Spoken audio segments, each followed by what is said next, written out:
ये साबित करने के लिए कि इंसान और ज़ॉम्बी के भी बच्चे हो सकते हैं, मैंने एक ऐसे ज़ॉम्बी को पकड़ने का फैसला किया जो देखने में काफ़ी साफ सुथरी और खूबसूरत थी।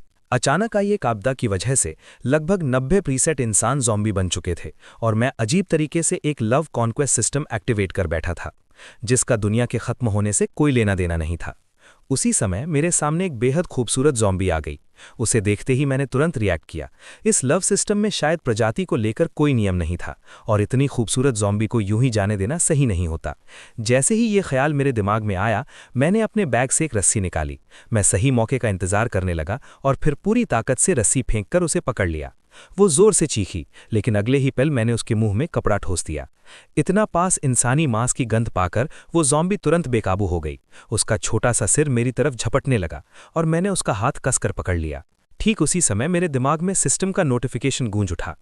बधाई होस्ट, आपने हैंड होल्डिंग मिशन पूरा कर लिया है। कॉन्कूल्स टारगेट शेन किंगवू, पहचान यूनिवर्सिटी स्टूडेंट, मौजूदा स्थिति ज़ॉम्बीज अफेक्शन लेवल 0। हाथ पकड़ने का इनाम 100 किलो ताज़े मांस। पहले किसका इनाम? Zombie virus vaccine. पूरी तरह कॉन्क्वेस्ट करने पर जेनेटिक एवोल्यूशन पोशन। इतने बड़े इनाम देखकर मेरी सांसें अचानक तेज हो गईं। सिर्फ 100 किलो मांस ही मुझे 2.5 साल तक आराम से जिंदा रख सकता था और उसके बाद के 2 इनाम तो और भी ज़्यादा कीमती थे।